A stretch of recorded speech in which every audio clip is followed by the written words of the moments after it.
ما پسې د ساحوال نه یو فیملی راله، داسې 55-60 سال په عمر کې یو بارې شخص اور یو سره لور ده او یو ورکوټی ماشوم دی ورسره، او د اتوار ورځ پر ورځ زما ډز ما پسې منیجر رالو چې یو فیملی راغلی ساحوال نه راغلی، ویل یار د اتوار ورځ ده زه خو کور ډرس کې یم، وایي سر چې ډېر لرې نه راغلي دي او دا ډېر سفسټیکیټډ خلک دي. ما نه اوکې ابا زه رالم جامې به څه بدلوم، خو بس ویښته مې لږ لامده کړل، ګبند مې پکې ووهل، لږ مخ مې داسې کو چې یار خیرن نه ښکارم. رالم دفتر کې کېناستو، ښځه کېناسته، لور هم ورسره کېناسته، ماشوم جی پهله دې ما ته ښه بغور زما جایزه واخیسته. بیا لور ته وایي چې دردانه یہ اپنا لیپ ٹاپ ذرا موبایل کھول، هغه د قدرت کا بینک اکاؤنٹ په اردو کې چې کوم ورژن دی هغه ویڈیو لگا، کہتے یہ آپ ہو؟ میں نے کہا، کہتے اس میں جو نیگیٹو بینک اکاؤنٹ میں تم نے جو مثال دی ہے یہ میں ہوں، میرا ہسبینڈ زما خاوند ہو. میں کہا اچھا، کہتے میں سمجھ رہی تھی تو لگ جیسے ایجڈ ہوتے تو ینگ لگی، بہرحال 55-60 سال ہوں.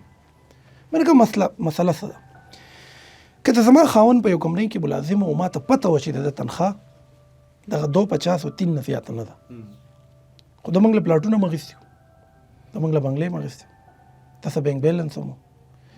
ده به د دنیا جهان هر ارمان زما پوره کړی دی، خو ما به درته یو خبره کوله چې ګوره ستا خو دا تنخواه ده، دا اضافي پیسې کمې ده راځي، دا به کرپشن کوو. دویمه دا خبره ده چې دا به ټیک ټاک و، دا به منیجر ته کال وکړو چې نن زما طبیعت نو ما به ورته ویلې چې پلیز دا جھوٹ نه بولې، که دا به دروغ ویل، دا به روزانه ځان بیمار کړو، دا به کار ته اړه نه لګېدو، او جب اب کو کمپنۍ کې به چې کومه غټه کرسۍ وه د په لاس کې به چرته به کمیشن جوړېدو، د به کوو د په دغه کمپنۍ کې 25 سال سروس وکړو.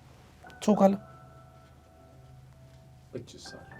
او بے بہاشا چیزیں اس نے خریدے، مال حال سب بنایا.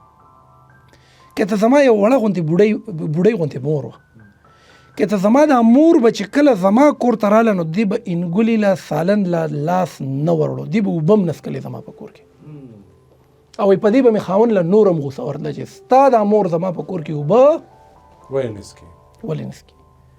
وایي ما به ورته ویلې چې میری ماں وہ چیز نہیں کھاتی، هغه چیز نه خوري زما مور چې هغه حرامي. نو دې به ما ته چپړه ونیوله او داسې ذات له به ووالم چې هغه والسه ته وایي، وایي دله به پې نور هم کار ورتلو. ما ورته ویل چې مه کوه داسې، وایي دا کومه لور چې راسره راغلې دا هم طلاقه شوې ده.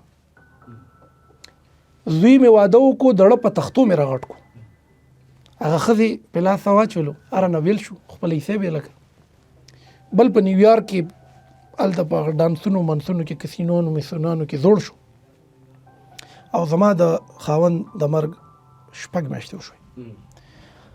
مجھے یہ بتاؤ کہ زما چې کوم ته ما ته دا ووایه چې زما د خاوند چې کوم دا نیګیټیو بینک اکاؤنټ دی د دې کفاره به څنګه ادا کړو؟ الله اکبر. یو ښځه د خپل خاوند دپاره پس د مرګه دا احساس کوي چې الله به د هغه سړي سره په قبر کې څه معامله کوي. و اس نے سب کچھ بنایا، تیار کیا، هر څه جوړ کړل، مال حال یې جوړ کړو، خو چې کله دا نوړی څنګه ده ورنږدې کړ د شیخلي ځای کولو ټک مرګ یې راغی، هارټ اټیک شو، دلته پې درد رالو، موږ چې هسپتال ته رسو په لاره کې مړو.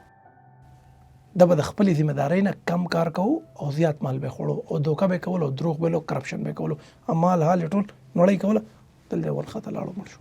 بهرحال د قدرت د سره د بینک د رب سره، دا رب دی، قدرت نه مراد رب دی، د الله سره د پوزیټیو بینک اکاؤنٹ او د نیگیټیو بینک اکاؤنٹ په پښتو کې دا دلته د حد تمام شو. وما علینا الا البلاغ، زمونږ کار پیغام رسول دی.